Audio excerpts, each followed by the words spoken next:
Welcome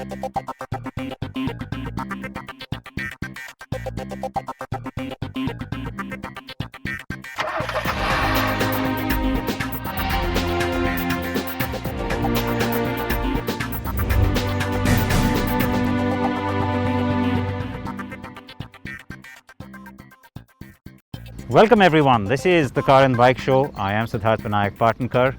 SUV Fest on today's episode because we've got the hotly anticipated Skoda Kushaq and also the Hyundai Alcazar.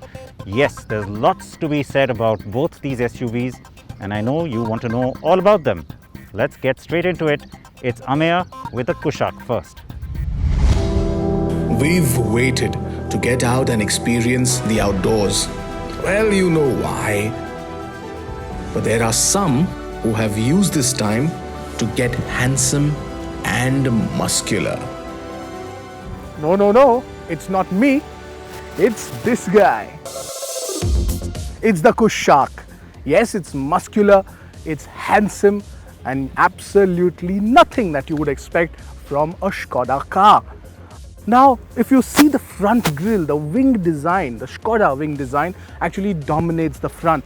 And the slim LED headlights as also the DRLs that actually merge well into that grille. And that's what makes it even better. And it looks robust. Now, the wheel arches also are nice and muscular and robust. But it's the skid plate that adds the aggression. And it's this aggression that you can see splashed all over the car. Look at it head on and it's quite a wide car, but not as wide as the others in the segment.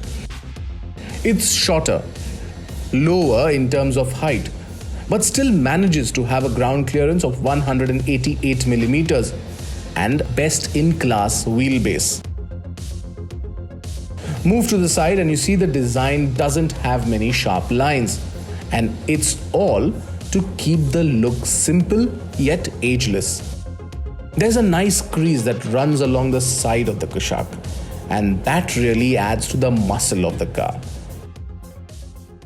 Now the two elements here at the rear, especially these tail lamps, is basically the C-shape element that you see on a Skoda car, and it's quintessentially Skoda, which again gets reflected in this one. Of course, there's the Skoda badging and the splash of chrome that you see there, but it's the wider stance that also gets your attention, because it does look wider from the rear, though it's not overdone. And when compared to the rivals in its segment, it's not the widest of the lot, but still visually it looks wider. In fact, the skid plate also adds the bit of muscular and aggressive dimension to the car, which basically we've come to expect of SUVs, haven't we?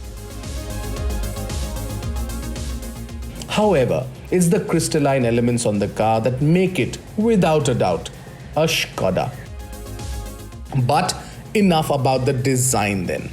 Let's get to the engine options first.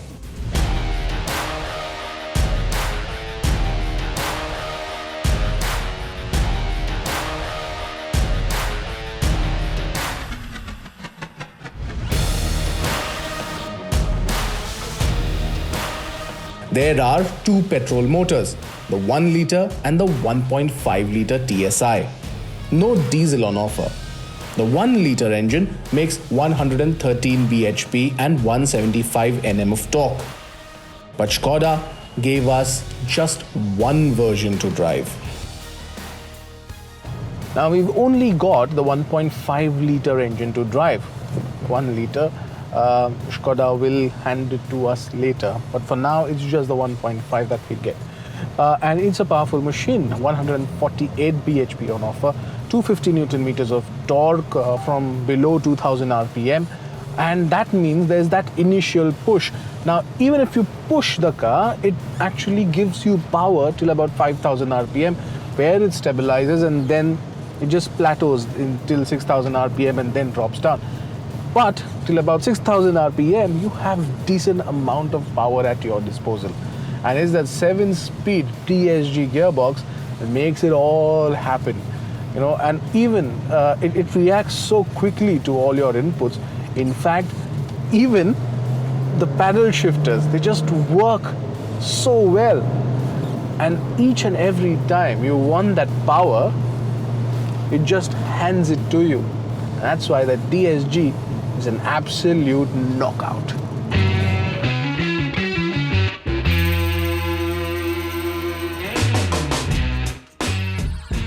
There's also a 6-speed manual on offer, which we are sure will be immense fun. And that's also because of the way it drives. It drives like a hot hatch. I'm sorry, it's out there. If I've offended a few SUV guys, I'm sorry. But it does. It so does. And it takes everything in its strides thanks to that stiffly sprung suspension and the 17-inch chunky tires. It's just taking everything. It just takes each and every pothole on, and it just squeezes out everything for you. Even the deeper craters, it takes it in its stride, and you don't get disturbed in the cabin.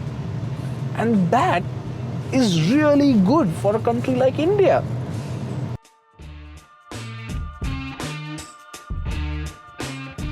The Kushaq also gets the active cylinder deactivation tech that we've seen on the T-Roc. What this tech does is, while cruising at certain speeds, it shuts 2 out of the 4 cylinders, thereby allowing the engine to run more efficiently. Having said all of that, for most of you, it's the creature comforts that matter on the inside.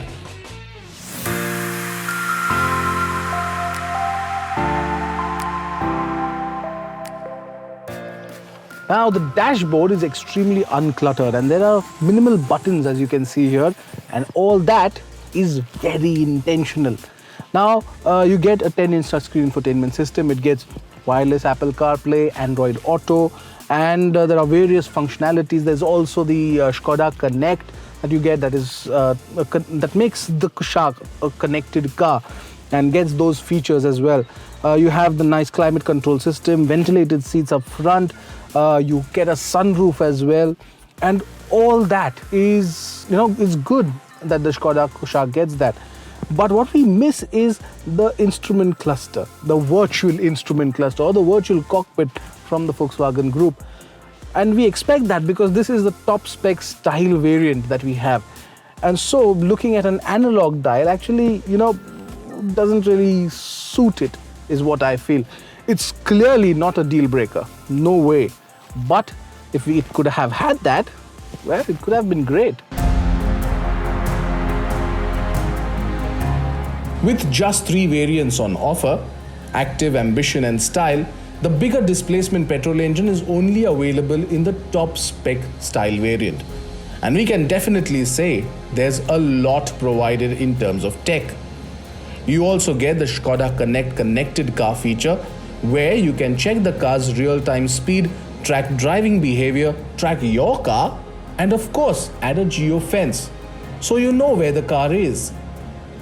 Yes, there is no remote unlock or remote ignition, but that's because Skoda says that it has focused its attention on what the consumer really needs and uses. But you also don't get electric seat adjustment up front, which I think is a miss given that the rivals do offer it. Safety kit on the top spec version includes 6 airbags, auto headlamps and wipers, a multi-collision braking system, tire pressure monitoring system and hill start assist. All variants also come fitted with ESC as standard. But let's get into the rear seat, because the comfort there matters in this segment. Now the rear seat becomes very important, and that is because of the claim that Skoda Auto India has made, and that is that this one has the longest wheelbase among all its closest rivals. Yes, it is 2651 millimeters, so there's more space between the wheels. And you can see it here because the kind of knee room I have, and I'm tall and broad, it's a lot. And there's decent amount of headroom as well, and good amount of shoulder room. One thing obviously is that if someone like me were to sit, only 2 people can sit here. But someone probably less in proportions than me, well, we could fit in 3. But this is a space for 2 people from where I sit. There are, of course, rear AC vents that you get and also charging points. So you have those features here, but it is still roomy and the seats are extremely comfortable because I have good under thigh support and you sit upright, which makes you comfortable for even long journeys.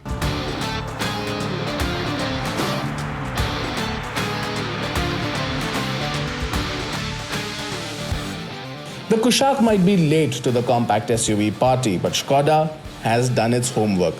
The new MQB A0iN platform gives it an edge. With localization levels in the car inching towards 95%, the price of the Kushaq will be extremely competitive. Skoda expects the Ambition variant of the SUV to be one of the most sought-after variants, and that's because it will be feature-packed and value for money. We expect prices to start at 9 lakh rupees and go all the way to 15 lakh rupees for the top spec variant. And that's the sweet spot. The Kushaq certainly has what it takes to lure customers, and with a 4-year and 1 lakh kilometer warranty and flexible maintenance packages, Skoda has most of the ground covered. The Skoda then ticks most of the boxes.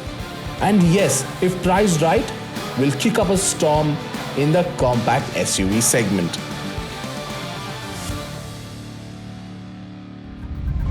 So they're calling it the Kushaq, which is King. Now let's see how generous the King will be in terms of pricing. We'll find out in just a few days. We'll get that from us here on Car and Bike. Definitely stay tuned. Stay tuned also now, because we'll come back after a short break with all the details on the Alcazar.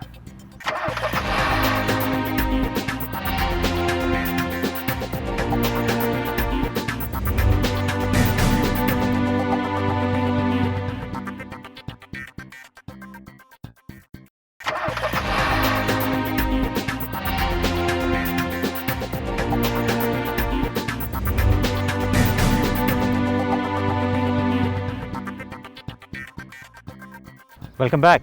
Lots of royal imagery with the King in the first segment, and well, a lot of royalty now with this car. For months we've called it the 3-row Creta or the long wheelbase Creta, but now it has its own unique identity, and there is a lot to talk about when you look at the Hyundai Alcazar. Shams and I spent a substantial amount of time with the car, and we've got all the details for you. Hyundai has jumped on the 3-row SUV bandwagon with the Alcazar. Sure, you can argue the Santa Fe had 3 rows too, but then it was no mass product. The Alcazar is. Named for Moorish castles from Spain, the Alcazar is Hyundai's bid to attract the interest of the mass premium buyer, not just those who want a 6 or 7-seater. The Alcazar is a mid-size SUV, though yes, it is definitely based on the smaller Creta, but it goes beyond simply being a Creta Plus. Let me explain how. So the Alcazar's front grille is very distinct, and that's where you'll see a big difference from the Creta, because the Creta's grille kind of ends off here. It's also finished in chrome and it doesn't have all these elements. This looks a little more ostentatious, a little more premium, that's the idea. And it also stretches out, kind of cuts through the headlamp cluster. Very distinctly different grille. The idea being, of course, to make the car look bigger and wider up front, and it kind of works. The finish is dark chrome, which is nice, but it will be a pain to maintain.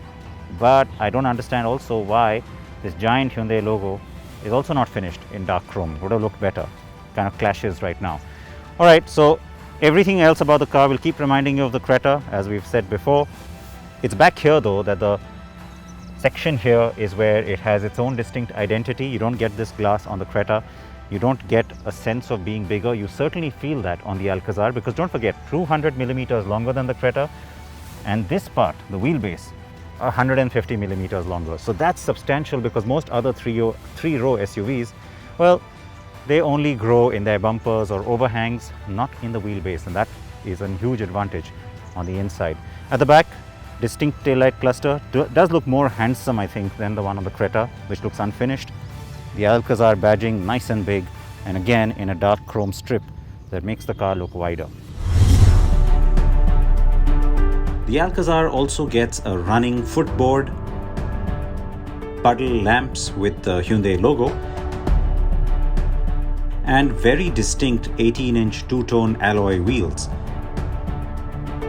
The base Prestige trim gets 17-inch alloys. There are 6 colors to choose from, including this new Tiger Brown. And there are two-tone dual options as well, which are available only on the top trim. So it's either grey or white with a black roof. Inside, the Alcazar has 2 layout options, 6 and 7-seater.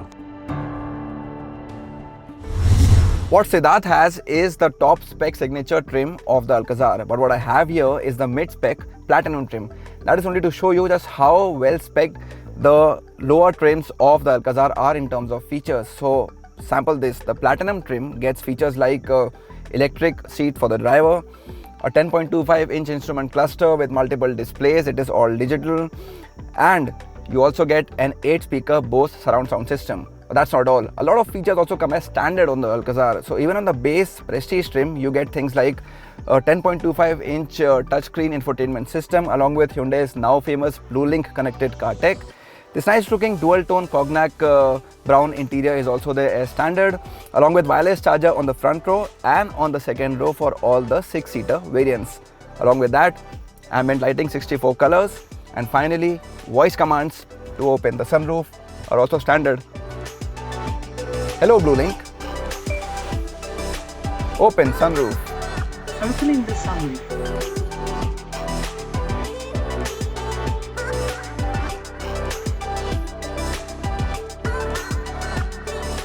You also get over-the-air map updates and a BlueLink integrated smartwatch app. The digital instrument cluster can be customized in 4 different themes that are called Cube, Comfort, Eco and Sport. The touchscreen system has been borrowed from the Creta and is compatible with Apple CarPlay and Android Auto, but the connectivity isn't wireless.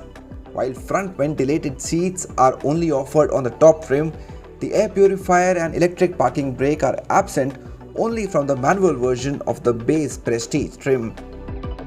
On all 3 variants, Prestige, Platinum and Signature, you can choose between captain seats or a bench seat on the second row.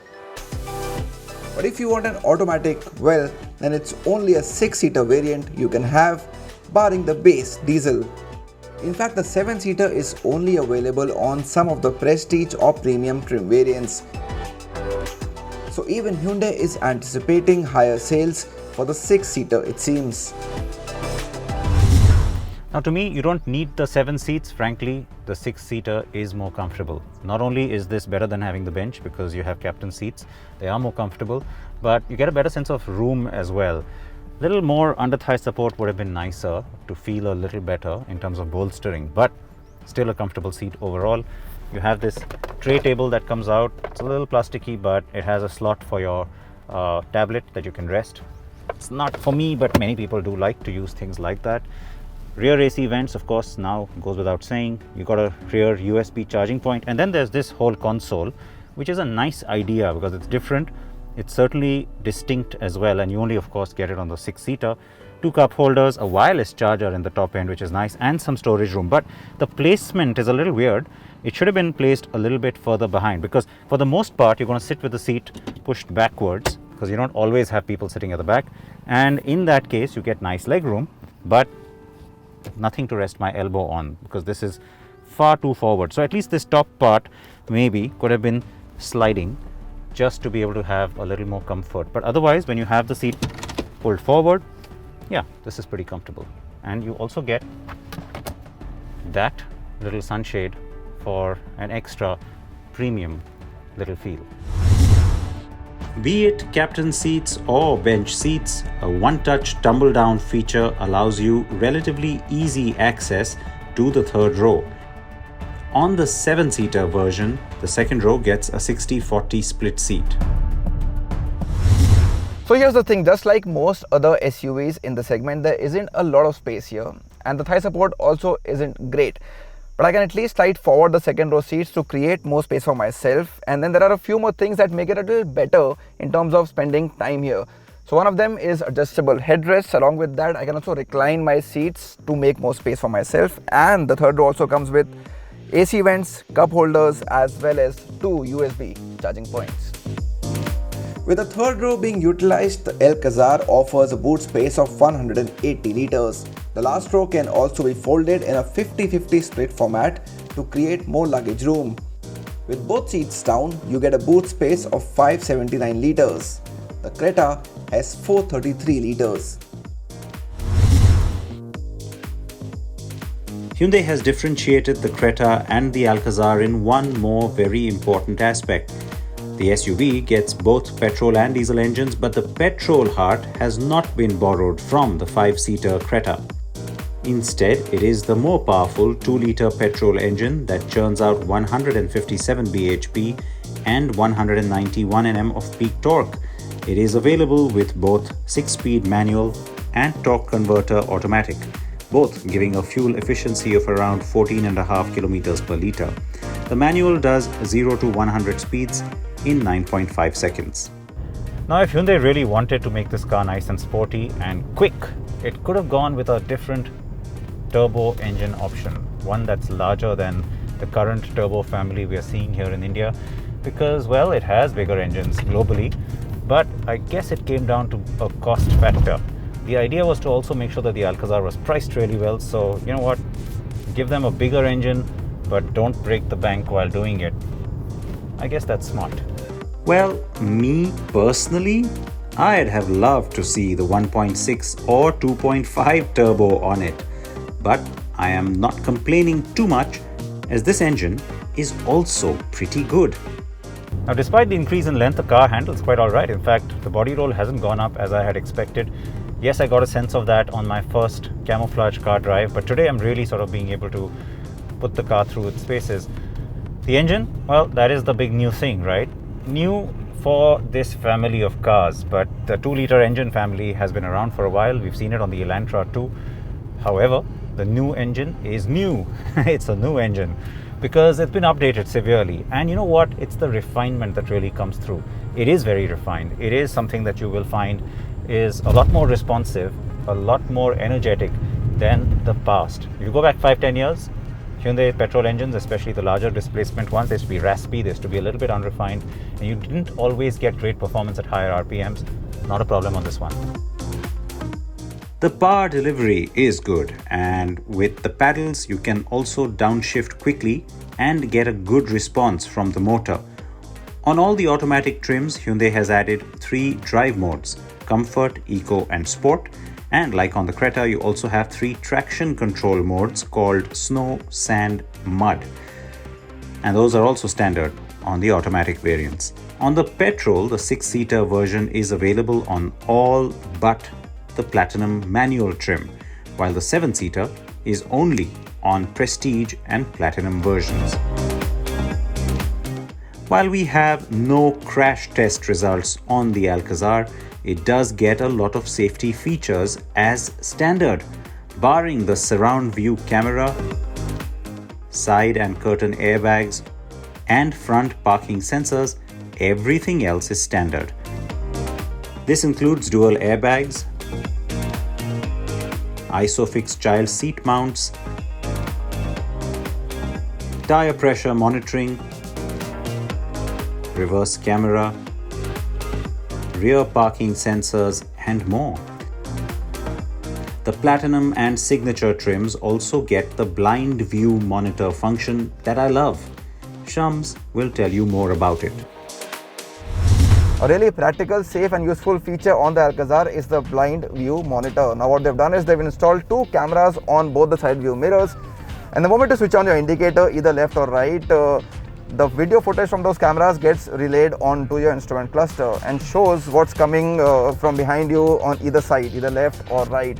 That makes it safe for you to change lanes, especially in the chaotic city traffic. Unlike the petrol, the diesel is taken from the Creta. The 1.5 litre engine makes around 113 bhp. That makes it the least powerful offering in the segment when you compare it to other cars like the Tata Safari or the MG Hector Plus. But there's something that works to this car's advantage despite the less power.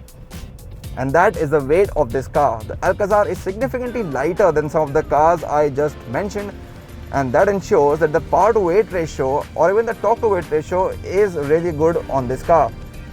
Along with that, a peak torque figure of 250 Nm is decent and kicks in quite early at around 1500 rpm, and these factors come together to ensure that the drive on this engine is anything but sluggish.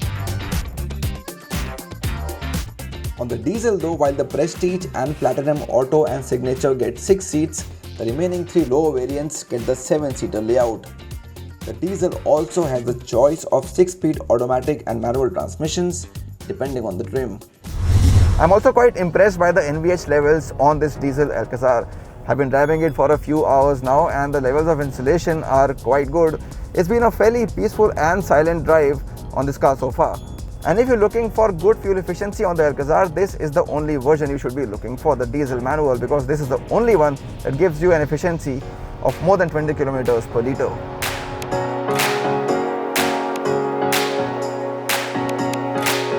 The exact figure there is 20.4 km per litre, while the automatic gives a lesser 18.1 kmpl, which too is decent.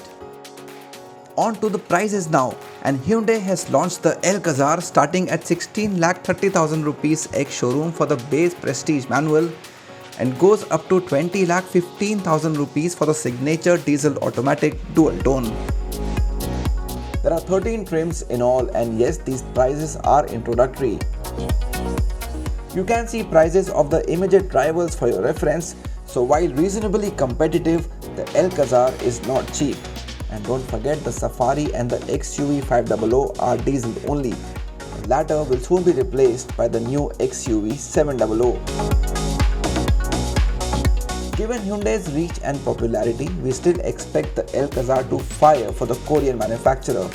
Whether it sparks growth for the entire segment or not, that is the million-dollar question. For now, sister company Kia has categorically said it will not have a similar vehicle. But with the recently launched Safari and upcoming XUV 700, a 3-row midsizer SUV space looks pretty hot.